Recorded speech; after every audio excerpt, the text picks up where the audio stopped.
সিঙ্গাপুরের বিপক্ষে মাঠে নামার আগে বাংলাদেশ খেলতে চায় এশিয়ার দুই শক্তিশালী দলের সাথে দুটি প্রস্তুতি ম্যাচ।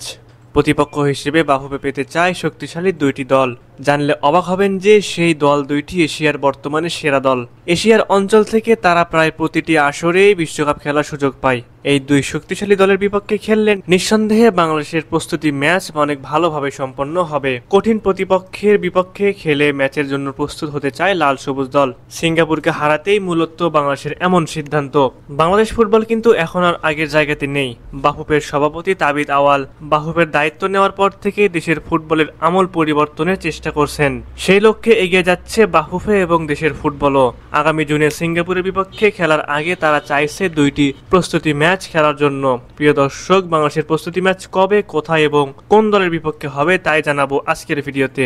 সিঙ্গাপুরের বিপক্ষে এশিয়ান কাপ বাছাইয়ের ম্যাচকে সামনে রেখে আগামী মে মাসে কন্ডিশনিং ক্যাম্প শুরু করবে বাংলাদেশ ফুটবল দল। বসুন্ধরা কিংস অ্যারেনায় অনুশীলন করার কথা রয়েছে জামাল, হামজা, সামিদ সোমদের। ক্যাম্প শেষে প্রস্তুতি ম্যাচ খেলবে বাংলাদেশ। প্রতিপক্ষ হিসেবে বাফুফে চাইছে এশিয়ার বড় বড় দুইটি দলকে।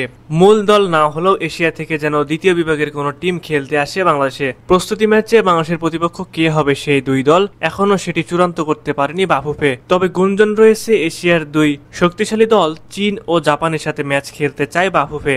যদিও চীন ও জাপান মূল দলের বিপক্ষে খেলা হয়তো একেবারে অসম্ভব, কেননা জুনের উইন্ডোতে তারা ব্যস্ত থাকবে তাদের ন্যাশনাল টিমের ম্যাচ নিয়ে। আর সেই জন্য বাফুফে চেষ্টা চালাচ্ছে যেন দ্বিতীয় স্তর কিংবা তৃতীয় স্তরের কোনো টিমের সাথে সরাসরি যেন ম্যাচ খেলতে পারে জামাল, হামজারা। প্রস্তুতি ম্যাচ খেলার বিষয়ে মাস্টারমাইন্ড কোচ হাবিয়ার ক্যাবরেরা বলেন, ম্যাচটিতে ভালো করা যেন সিঙ্গাপুরকে হারানো সহজ হয় আমাদের জন্য। প্রস্তুতি নিয়ে বাংলাদেশ কোচ আরো বলেন, উন্নতি নিয়ে আমরা খুবই ইতিবাচক, মানসিক অবস্থা ভালো, গুরুত্বপূর্ণ কিছু অর্জনের জন্য আমরা আত্মবিশ্বাসী, সবকিছুই ভালো যাচ্ছে। খুবই কঠিন এক কাজ একাদশ বাছাই করা। প্রথমে আমাদের এমন কিছু খেলোয়াড়কে বাদ দিতে হবে এবং নতুন কিছু খেলোয়াড়কে দলে অন্তর্ভুক্ত করতে হবে, কারণ মাঠে সবাই ভালো পর্যায়ে আছে, এমনকি মাঠের বাইরেও তারা বেশ মনোযোগী। সবাই দলে থাকতে চায়। বাংলাদেশ ফুটবল টিমকে এখন আর অবহেলায় ফেলে দেওয়া যাবে না। তারা যে উন্নতির জন্য যথাসাধ্য চেষ্টা করছে সেটা তাদের কার্যক্রম দেখলেই বোঝা যায়।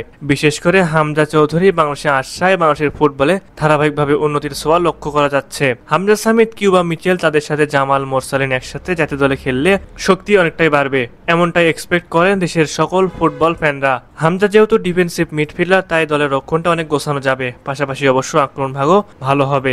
সুপ্রিয় দর্শক, আপনাদের কাছে কি মনে হয় প্রস্তুতি ম্যাচ খেলে কতটা প্রস্তুতি গ্রহণ করতে পারবে হামজা, জামালরা? সিঙ্গাপুরকে কি ঘরের মাঠে হারাতে পারবে সামিদ, সোমরা? অবশ্যই আপনারা আপনাদের মূল্যবান মতামতটি আমাদের কমেন্ট করে জানাতে ভুলবেন না। এবং বাংলাদেশের ফুটবলের সকল ট্রান্সফারের আপডেট পেতে news extra BD sports Facebook পেজটি ফলো করবেন, পাশাপাশি আমাদের নিউজ এক্সট্রা বিডি ইউটিউব চ্যানেলটি সাবস্ক্রাইব করবেন।